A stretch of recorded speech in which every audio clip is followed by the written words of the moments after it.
estamos com, na verdade, estamos com passos de camaleão, começando no conceito da emergência, depois passamos para os princípios humanitários, depois passamos para a coordenação, que é ontem.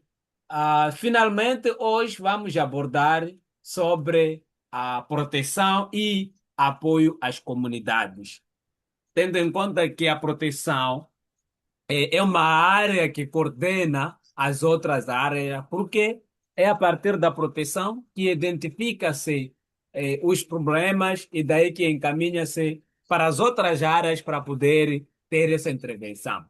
Eu gostaria de ouvir aos colegas o que é isso de proteção.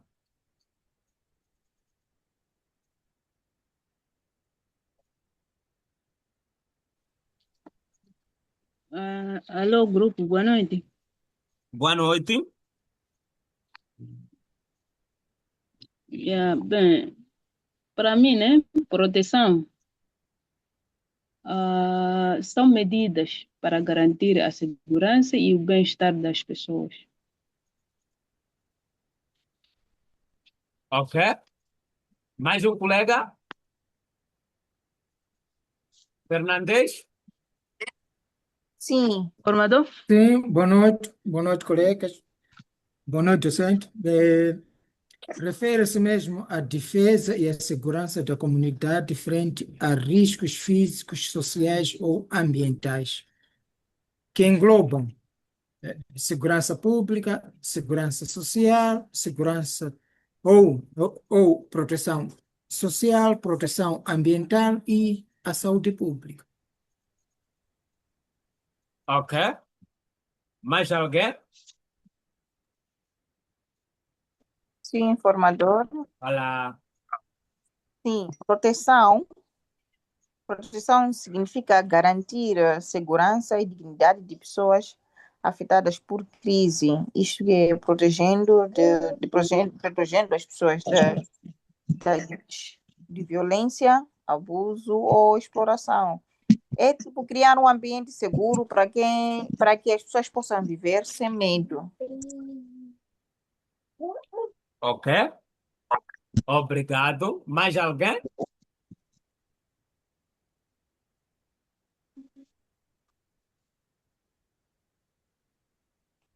Alô? Sim, formador. Sim, sim. Sim, boa noite. Boa noite. Sim, a proteção envolve medidas para evitar violência, abuso, discriminação e exploração das pessoas, especialmente dos grupos mais vulneráveis.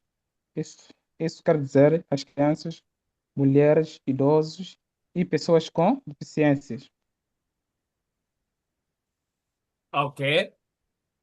Então, eu não sei se tem mais um outro colega que gostaria de deixar a sua contribuição.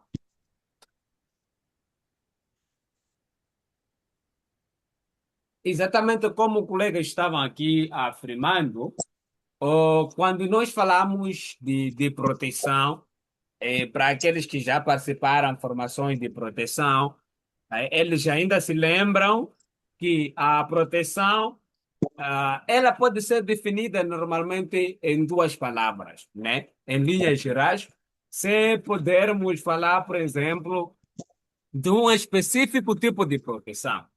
A proteção, ela pode ser por via de prevenção.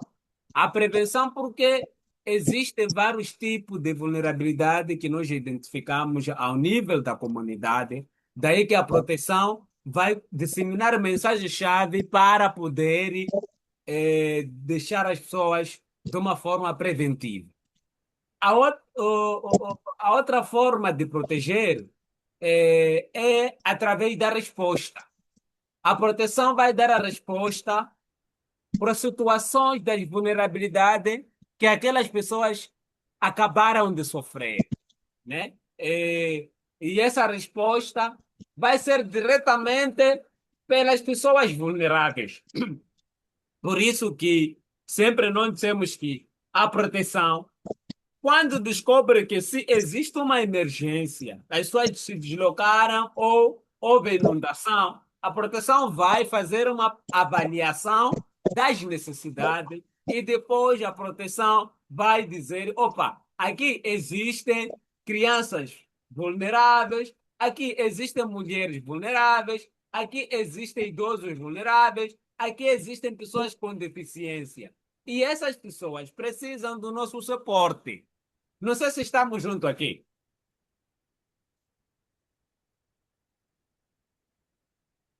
Alô?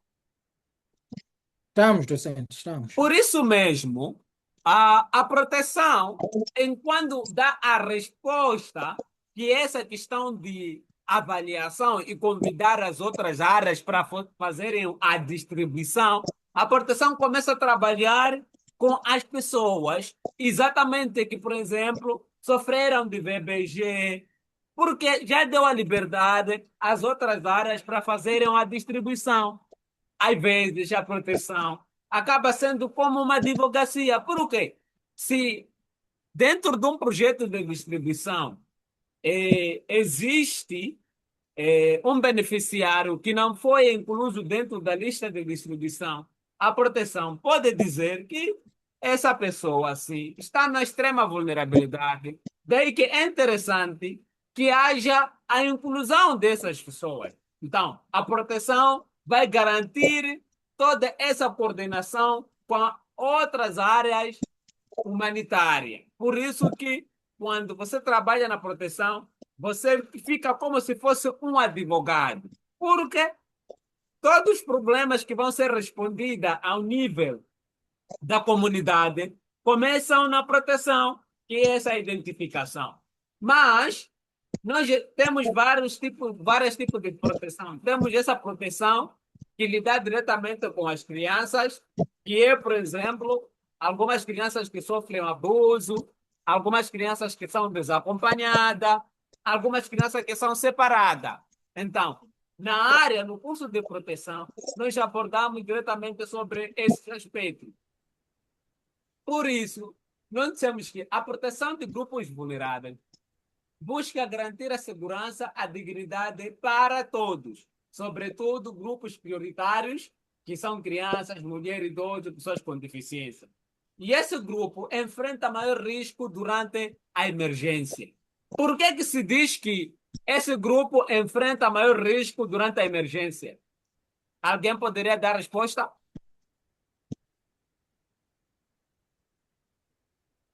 Sim, senhor formador. Ah, tendo, Alô?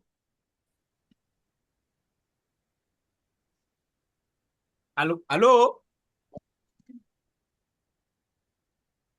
Alguém sim, consegue senhor ouvir? formador.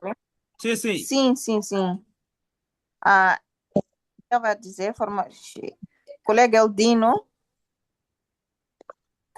vais falar? O Eldino Pode só falar.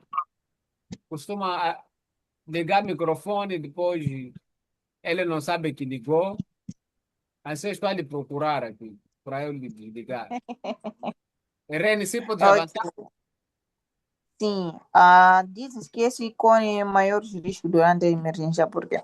Porque esses são grupos vulneráveis, grupo prioritário. Por exemplo, as pessoas com deficiência têm lá uma emergência e eles facilmente vão ser afligidos por essa emergência, tanto como idosos, por quê? Porque são pessoas que têm uma certas limitações, tanto para as crianças, mulheres e idosos, e já é diferente, eu não sei as pessoas que, não sei como posso enquadrar as pessoas que estão estáveis, né, que não fazem parte do grupo desses vulneráveis. Então, esses correm maior risco por ter certas limitações, como idosos, pessoas com deficiências, mulheres, eles são colocados no grupo de vulneráveis por certas limitações que eles enfrentam ou que eles têm.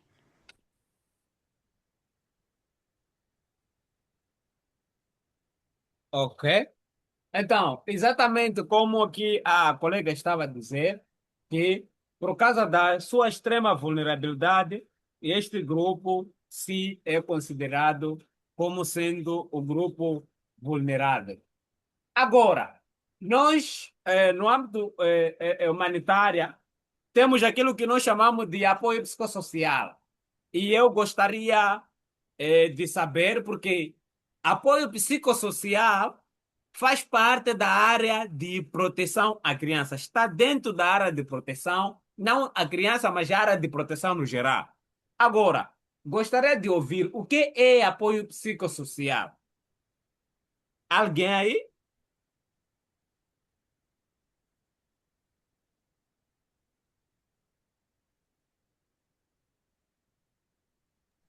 Sim, formadores.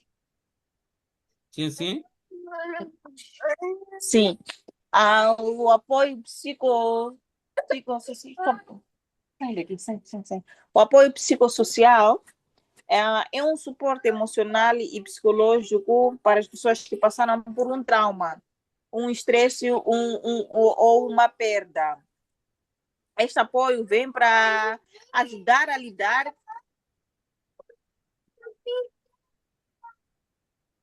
Senhor formador, vai me perdoar, hein? Essa interferência. Ok? Sim, eu estava a dizer que o apoio psicossocial é um suporte emocional e psicológico para as pessoas que passaram por um trauma, estresse ou uma perda. Este apoio é para ajudarem a lidar com sentimentos de se recuperarem. Neste apoio, nós tem que ser feito com profissionais, né?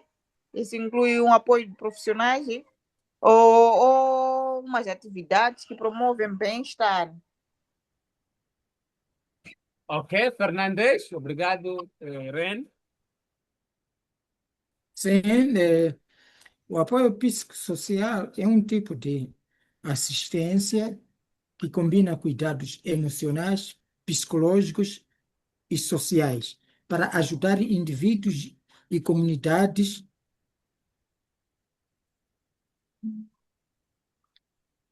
a lidarem com situações de estresse, trauma, vulnerabilidades ou crises. Ele não se restringe apenas a terapias individual, mas também engloba um olhar integrado sobre as condições de vida, relações sexuais e o bem-estar mental. Ok? Então, como os colegas aí estavam melhor a definir mais que eu, então, quando nós falamos de apoio psicossocial, em termos de conselho, se diz que, em termos da linguagem simples, que são conselhos ou ideias que um indivíduo já vai dar a outra pessoa para criar a resiliência do seu problema. Essa é uma linguagem bem simples. Porque apoio psicossocial é. 4 3 horas. Alguém está com o microfone ligado, peço para desligar.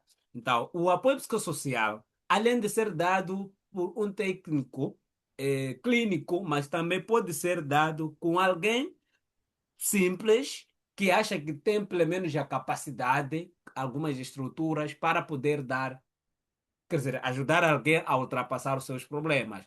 Só que o apoio psicossocial acaba sendo valorizado, dado pelo um clínico, psicólogo clínico, quando a pessoa está numa situação de trauma. Agora, se é uma questão de estresse, questão de ansiedade, quando já é um problema, aí sim o clínico vai lidar com essa pessoa. Mas, mesmo, por exemplo, para vocês saberem que também costumam dar o apoio psicossocial, imagina que alguém foi traído com a sua namorada ou com o seu namorado e vem ali dizer, amigo, amiga, eu fui sim traído. E aqueles conselhos que nós temos dado àquela pessoa, ali estamos perante um apoio psicossocial. Agora, se a pessoa chega ao ponto até de ter trauma, aí vamos encaminhar diretamente a um psicólogo clínico. Não sei se estamos juntos. Juntos está. Só que não gostei desse exemplo. Ah, ok, então, anyway, emergência, por isso que no âmbito da emergência, nós temos, quer dizer, esse tipo de pacote. Por quê? A emergência pode causar impactos emocionais tão profundos e que pode causar sintomas como, por exemplo, ansiedade, medo, tá a perceber? Quando o medo ultrapassa o ponto, aí sim um clínico entra. Mas quando o medo está numa situação pós-traumática, em choque, aí podemos tentar dar o apoio psicossocial. Trauma é uma situação que aí que nós não vamos determinar logo que não, você está traumatizado, mas se após de um diagnóstico clínico que vai feito com um psicólogo clínico, vai se determinar que se a Irene está traumatizada ou ela precisa apenas de um apoio psicossocial, que é ter outro marido, né? Então, isso também pode funcionar. Estresses, estar estressado é normal. Há pessoas que ficam estressadas porque estão a trabalhar, há pessoas que ficam estressadas porque, epa, tem muito dinheiro, isso é normal, mas tem um estresse que aí não consegue se controlar, aí, para uma avaliação clínica, aí as pessoas podem ter um outro tipo de tratamento. Mas, assumindo que o apoio psicossocial, qualquer pessoa, no âmbito de emergência, o fato de sofrer uma emergência, sim precisa de apoio psicossocial. Agora, estamos a assumir que o apoio psicossocial ajuda as pessoas a lidar com o impacto emocional da crise. Então, aquilo que estamos a dizer. Porque ali, apoio psicossocial vai aparecer como conselho. Ok, sua casa foi destruída, agora já não estamos melhor. Tenta reconstruir. Ok, você não tem comida, não tem lona, a pessoa vai fazer distribuição de lona. Aquilo também pode ser, sim, um suporte, mas também emocionalmente acaba sendo apoio psicossocial. Não vamos entrar diretamente, não estamos a falar diretamente da aula de apoio psicossocial como a parte de saúde mental. Agora, temos outro componente que é saúde pública em emergência. E a questão que se coloca, o que é isso de saúde pública em emergência? Como vocês acham que o componente de saúde pública poderia contribuir no âmbito da emergência? Alguém aí do hospital?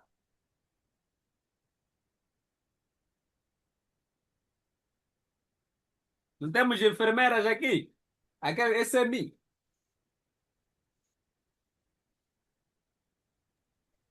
Boa noite. Oi, boa noite. Enquanto, enquanto as enfermeiras se posicionam, vou, vou tecendo aqui alguns comentários. Ok? É, a saúde pública, como no seu sentido literário da palavra, estamos a falar de todas aquelas condições que garantem com que as pessoas estejam com boas condições de saúde e bem-estar, né? Então, nesses casos de emergência, estamos a falar de situações até em que há deslocados, é necessário garantir, é necessário um leque de fatores para garantir a saúde pública. Estamos a falar, primeiro, daquilo que já falamos lá anteriormente, que é a questão de garantir a higiene, garantir o saneamento do meio, mas também precisamos fazer aquilo que é a vigilância sanitária naquele local, que é, primeiro, olhar para questões de, de, de, de, de potenciais ou prováveis doenças que podem acometer aquelas populações ou aquelas pessoas ali naquele centro de acolhimento. Mas fora isso também temos outra questão que é a questão de prestação de cuidados de saúde. Temos lá crianças, temos lá mulheres grávidas, assistimos casos em que, por exemplo, cá na cidade de Xaixai, quando houve deslocados, montou-se brigadas móveis de saúde ao nível dos centros de acolhimento, que era para garantir que as mulheres grávidas continuassem, não precisassem se deslocar daquele sítio para as unidades sanitárias para poderem, por exemplo, fazer as suas consultas de segmento, as suas consultas pré-natais. Tudo fazia-se ali. As crianças, os bebês, os recém-nascidos, todos aqueles serviços pós-parto, todos aqueles serviços de crianças, aquelas consultas de criança sadia, aquelas consultas de criança em risco, tudo aquilo era acoplado num único pacote e era prestado naquele mesmo centro de acolhimento. Então, eu olharia para isto como a questão de garantir a saúde pública naquele local, nesses deslocados. Obrigado. Ok? Enquanto que as enfermeiras não brilham, a gestora humanitária vai tentar dar seu contributo. A Sim, professora. a saúde. Na, não, digo a gestora humanitária, né? E ao mesmo tempo a professora humanitária. Bom, para mim, a protetora, a criança também tanto vai, a VGB, tu... Epa, tá bom, vamos a isto. A saúde pública e emergência é uma resposta rápida e coordenada para proteger a saúde da população. Por exemplo, a população que está em situação de emergência, como surtos de doença, desastres naturais ou crise mesmo humanitária. Isto é, inclui prevenção, tratamento e controle de doenças. Como esteve aqui a falar o colega Valdemiro, e quando estava em crise lá em Xaxai, já acabaram montando uma tenda para as mulheres grávidas, para o controle das suas consultas pré-natais.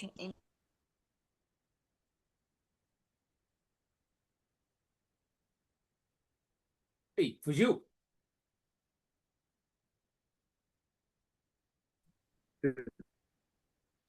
Alguém consegue lhe ouvir? Não, parece que ela já terminou. Eu também Ah, acho. então, como os colegas aí, Já terminei. como os colegas estavam a dizer, quando nós falamos de saúde pública, emergência, eh, estamos a tentar assumir, na verdade, que após de um desastre há risco surto de doenças, medidas importantes também que devem ser levadas. Essa questão de garantir a higiene, porque se as pessoas estão num centro de trânsito, lembra que ontem nós falamos sobre aquela parte de wash, né, que é abrigo, que tem tido algumas casas, também antes de fazer essas casas, tem essa questão de casa de trânsito, onde as pessoas ficam aglomeradas no mesmo sítio. Então, daí que é importante garantir essa questão que ali, em termos de água, seja água potável, para não criar outro tipo de situações de doença, promover a higiene, por isso que a equipa de WASH, aquela que vocês acham, costumam ver ali WASH, quando existe uma emergência, tem um componente que entra aí, que é o WASH, para garantir essa estimulação de higienização ao nível da própria comunidade. E também controlar o lixo, né, que já é a gestão mais ambiental para que as pessoas saibam como cuidar um pouco do lixo. Campanha de vacinação, às vezes tem tido ali, como os colegas estavam a dizer, ali algumas clínicas móveis, porque as pessoas já acabam estando numa situação de vulnerabilidade. E essas medidas ajudam a prevenir epidemias. Epidemia normalmente pode ser um surto de uma qualquer tipo de doença que pode vir a acontecer. Então, a saúde pública e emergência vai garantir essa ajuda de que as pessoas estejam num bom estado em termos de higiene, água também deve ser potável. Qualquer tipo de água as pessoas devem beber, senão vão ter outros tipos de epidemias, né? Agora, no âmbito da emergência, também as pessoas são convidadas aqui ou convidadas a ter a participação comunitária. E se formos a falar de participação comunitária, o que vocês estão a imaginar? Participação comunitária, em linhas gerais, não precisa ser um especialista humanitária, mas essa palavra em si, participação comunitária. O que você entende?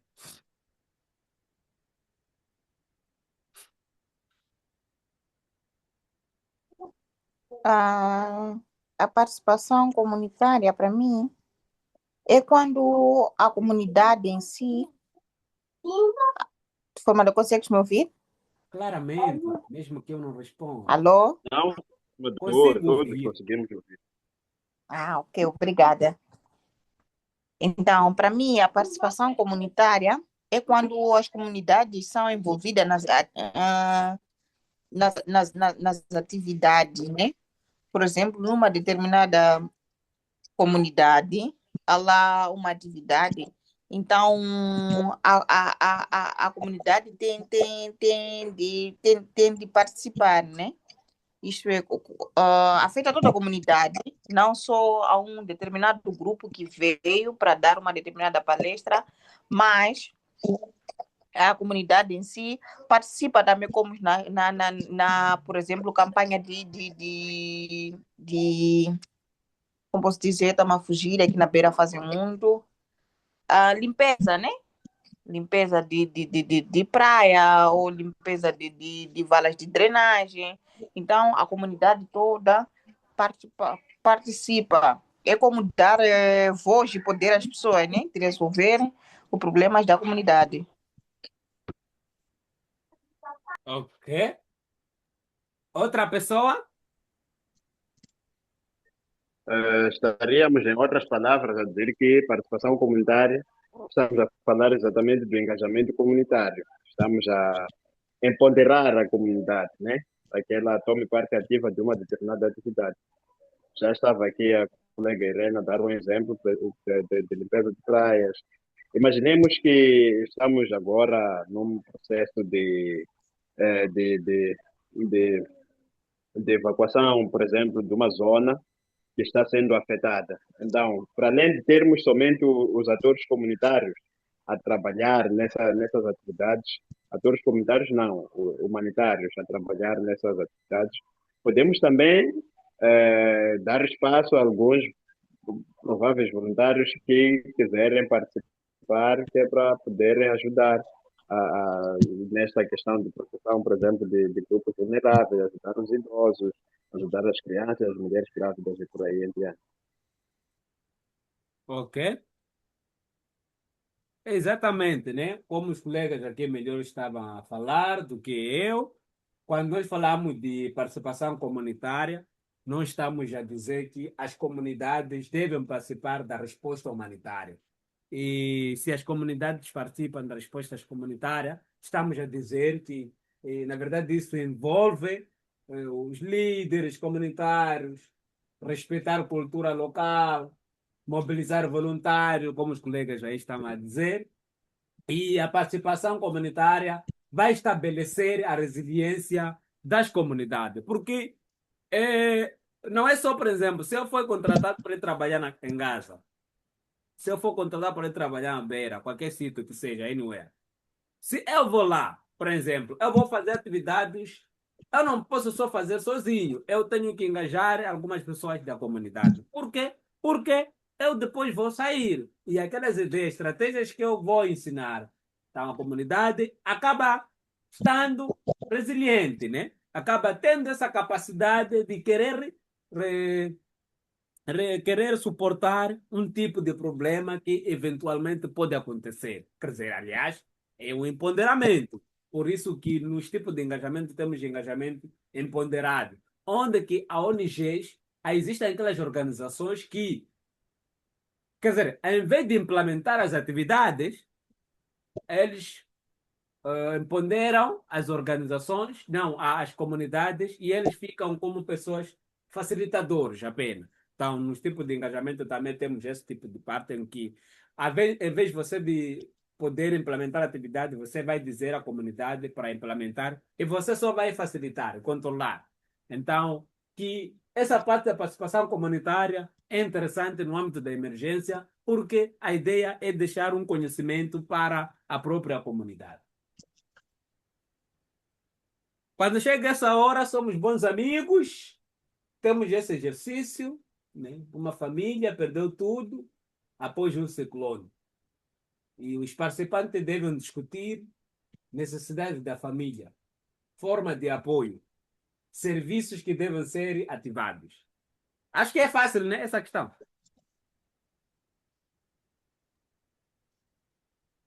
Parece fácil, mas requer Não, é um pouquinho de fácil. reflexão.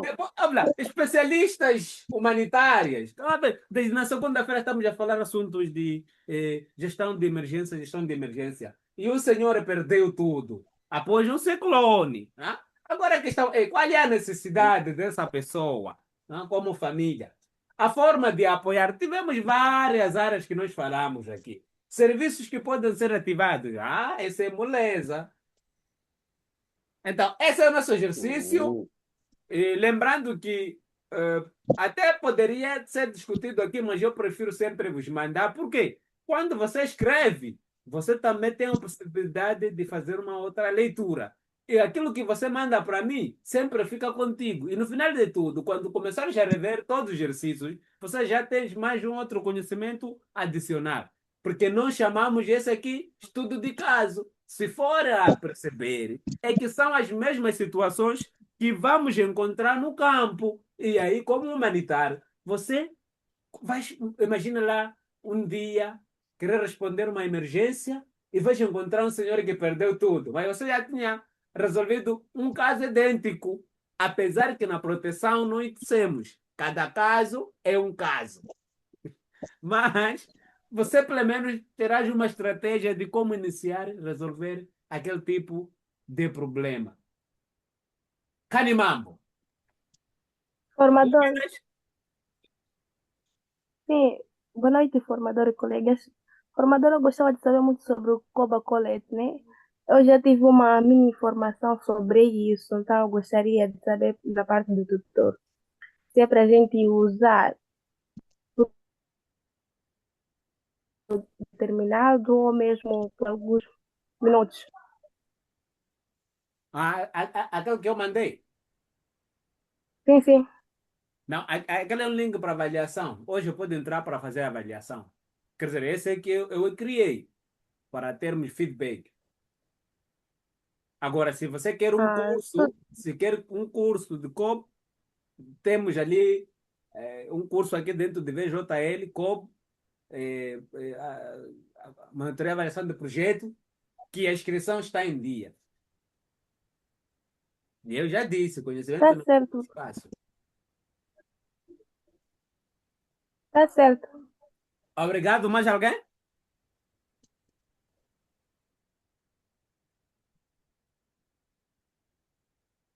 Colegas?